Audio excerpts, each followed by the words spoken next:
Oi, meu povo, bom dia, meus amores, tudo bem com vocês?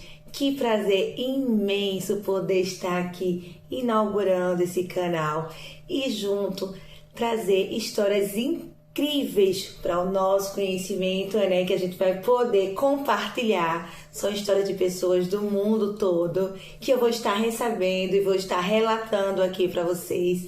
Então, sejam todos muito bem-vindos, meus amores, ao meu mais novo canal, que é Tua História por Dani, né? Então, se você tem uma história bacana, uma história de vida, superação, tristeza, alegria, seja lá o que for, o e-mail vai estar aqui na descrição do vídeo para que você possa estar me inscrevendo. O anonimato é garantido. Assim você não queira, né? Se você disser, não, Dani, pode compartilhar minha história, pode falar meu nome, mas normalmente eu vou trocar o nome dos personagens, né? Trocar o nome dos personagens para que ninguém saiba diretamente de quem é a história, porque tem coisas que nem todo mundo precisa saber.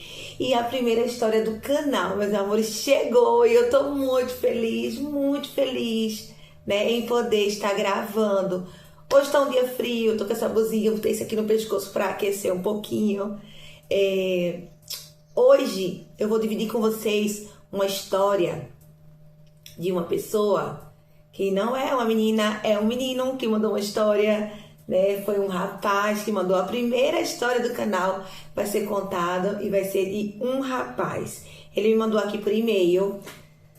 Eu não consegui, não dá nem pra vocês verem, né? Eu não consegui imprimir a história, mas eu vou tentar ler aqui. Confesso a vocês que a história é boa, que vocês vão gostar sim.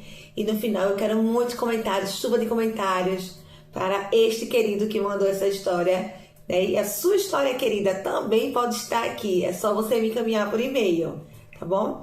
Então vamos lá, vou começar a contar um pouco da história. Então vamos lá para o começo da história. Coloca aí o teu cafezinho, prepara aí o teu Rivotril, porque tem histórias que vai dar de arrancar o cabelo. Título da história, meus amores, um pouco da minha vida. Olá, sou natural de uma cidade pequena do Maranhão. Minha mãe teve relacionamento breve com meu pai e ao engravidar ele não ofereceu apoio financeiro ou assistência no meu nascimento ou criação. Na época, a minha avó desaprovou a decisão da minha mãe em ter um filho, solteira. Acredito que naquela época, né, gente, era muita vergonha assim para as famílias uma mãe solteira. Hoje em dia não, graças a Deus, esse tabu aí já foi quebrado. Hoje em dia as mães solteiras estão aí, ó, mostrando que não depende, né, de pai para poder cuidar, que a mãe dá conta assim do recado, que a gente é rocheida. Como também tem muitos pais, né, gente, que são pais solteiros, que também dá conta. Às vezes a mulher lá não pôde criar o filho, não quis, não seja, não sabe a história, e o pai vai lá e dá conta. Então vamos lá, né? Na época, minha avó não aprovou a decisão da minha mãe ser mãe solteira. O que não era, ó, o que eu falei, o que não era bem-vindo na sociedade, gente. Mais uma vez, a sociedade aí infligindo, né? Fui entregue a um casal na cidade que me adotou temporariamente. Este casal tinha uma filha biológica e o marido sempre quis ter um filho homem. Passou a dar atenção a mim, passou a dar mais atenção a mim do que a filha.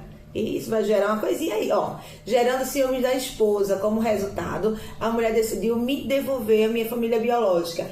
Amigo querido, eu sei muito bem o que é isso, porque eu passei por isso, né?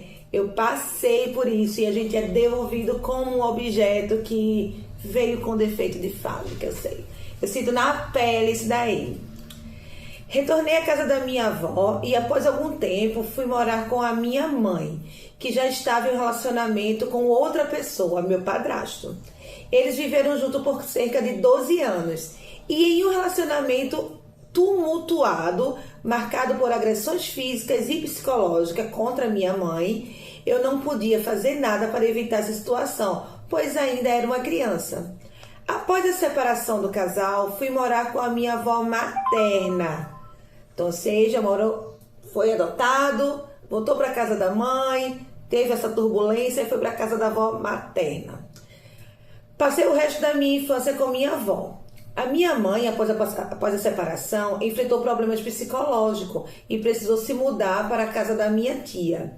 Ela recebeu acompanhamento no CAPS, que é o Centro de Atenção Psicossocial, quase que não sai, né? Para lidar com a depressão. Com o tempo e o tratamento, incluindo medicamentos e terapia ocupacional, por um bom tempo ela conseguiu levar uma vida aparentemente normal, pois ela tinha enfrentado dificuldades de dormir e minha tia já estava conversando com um doutor que atendia para trocar os remédios. Apesar da falta de apoio emocional e financeira da parte do meu pai, a minha mãe sempre me motivou a me relacionar com meu pai biológico.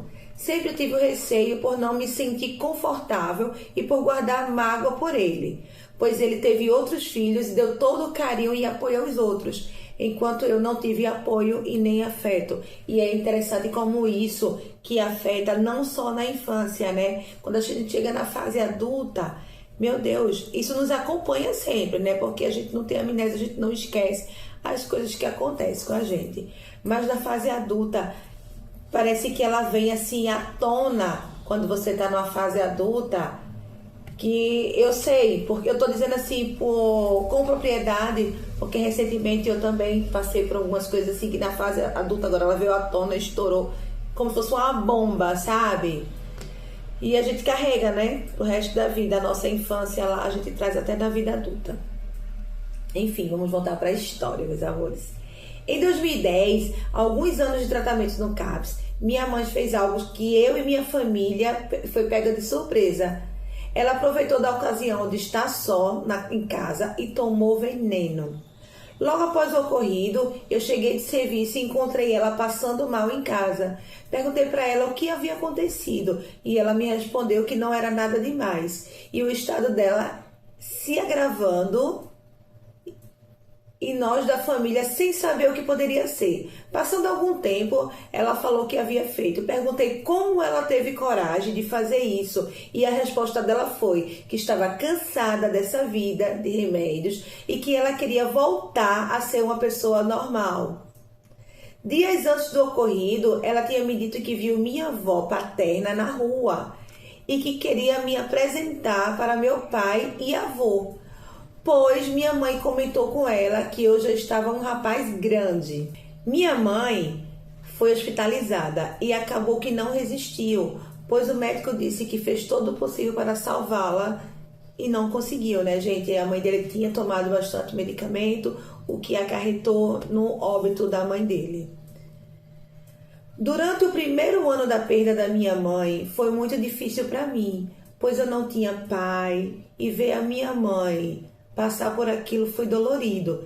Tive início de depressão e por um tempo me isolei do convívio com a minha família e amigos. Passando um mês do ocorrido, resolvi procurar minha avó paterna para cumprir o desejo da minha mãe. Vocês lembram que a mãe dele queria que ele se aproximasse do pai, né? Fui à casa da minha avó e me apresentei e conversamos sobre o ocorrido com a minha mãe e sobre mim. Minha avó perguntou onde eu trabalhava e disse que levaria o meu pai no meu serviço. Sem colocar muita fé, disse onde eu trabalhava. E um dia, eu trabalhando, eles apareceram no meu serviço. Tivemos uma conversa rápida e trocamos contato.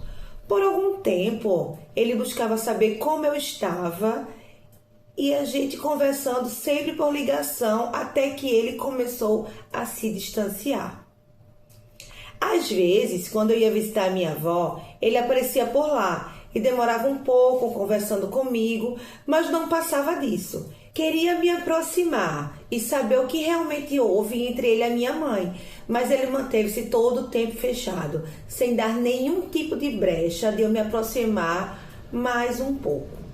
Alguns anos se passaram e eu pedi para ele me reconhecer legalmente nos documentos como filho, e ele sempre tendo uma resistência.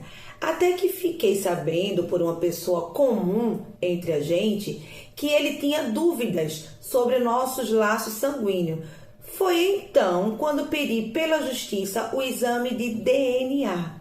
Após algum tempo fizemos e o teste deu positivo, meus amores. O teste deu positivo. Ou seja, a mãe dele todo tempo sabia que realmente ele era pai dele, né? Mas o pai foi lá, desconfiou e fez o teste, né? Foi então quando pedi pela justiça o exame, né, que deu positivo. Ele me reconheceu legalmente e disse que as coisas entre a gente iriam melhorar. Mas tudo continuou igual. Fiz muito esforço para tentar me aproximar e entre a gente sempre teve uma barreira. Ou seja, ele fez de tudo, né, para cumprir o desejo da mãe, de se aproximar do pai, de ter uma convivência, né, entre pai e filho, que era o que a mãe realmente queria que tivesse acontecido. Mas o pai, ele resistiu, aí tinha aquela barreira, fez o exame, deu positivo, e mesmo após o exame, o pai dele não conseguiu, assim, manter esse laço, né, de pai e filho. Então, vamos lá. Liberei perdão sobre a vida dele por tudo que eu e minha mãe passamos. E hoje em dia mal nos porque ele não se permite isso. Mas todo ano, no aniversário dele e nos dias dos pais, mando uma mensagem para ele. Aprendi que o rancor nessa vida não serve para nada. Meus laços com minha família paterna é pouco, pelo simples fato de ter crescido longe. Mesmo assim, hora ou outra visito minha avó paterna. Hoje, tento ser uma pessoa melhor a cada dia, pois tive tudo para ser uma pessoa ruim e usei o que passei para me tornar uma pessoa melhor.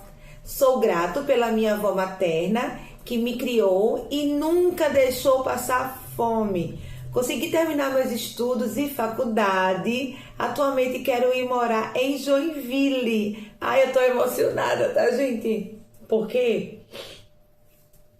Gente, vocês vão ver muito chorando aqui nesse canal com as histórias que vai chegando. Porque são histórias de superação, né? Ele nunca desistiu, ele correu atrás, ele estudou, ele trabalhou, mesmo sem aprovação, sem ter o pai perto, já tendo perdido a mãe, que era a maior força que a gente vê aqui na história, era a mãe dele, mas ele foi lá, persistiu. Eu me vejo um pouco nessa história, porque, né, sem apoio, mas ele foi lá, correu atrás e continua correndo atrás. Então vamos lá, a gente voltar aqui na história, senão eu vou ficar chorando e não termino. Ele fala que a avó dele criou, ele nunca deixou ele passar fome. Consegui terminar meus estudos em faculdade. Atualmente quero ir morar em Joinville para crescer profissionalmente e financeiramente. Ele me mandou essa história, né? Já tem um tempinho. Eu demorei para gravar porque eu estava amadurecendo a ideia do canal. Mas eu quero dizer a você, querido, que história linda, né? História de superação. Você fez totalmente a sua parte, você honrou sua mãe, você foi lá para honrar seu pai, o seu pai que tinha essa barreira e não deixou desconstruir essa barreira, seu pai permaneceu, né? Mas fica em paz, querido, fica em paz, porque você fez a sua parte, você fez o que era para ter sido feito. Então, meu querido, sinta-se mais do que vencedor. Fica tranquilo, fica com tua mente em paz, descansada, porque você fez o que era para ter sido feito. Você honrou a sua mãe, você honrou seu pai, né? Infelizmente seu pai não foi recíproco com você, mas fica em paz, porque a tua parte tu já fez. Eu não sei se tu já chegou aqui em Joinville. Vocês sabem que eu moro aqui em Joinville, quem não sabe, quem vai estar chegando aqui, eu tenho um canal, né, que é o Dani de Recife para o Mundo, onde eu conto toda a minha história, todo mundo conhece minha história até chegar até aqui em Joinville, e este canal aqui vai ser um canal de conto de história. Então esta pessoa que mandou a história, ela me conheceu do outro canal e mandou história para aqui, para esse canal. Então tá aqui a tua história. Muito obrigada. Obrigada por abrir teu coração para mim. Obrigada por entrar no meu espaço com a tua história linda, maravilhosa de superação. Se você estiver já aqui em Joinville, seja muito bem-vindo. Se você ainda não chegou, venha, se esforce, que vai dar tudo certo. Você já é vencedor, meu querido, tá bom? Vou deixar para você um cheiro, um abraço e fui!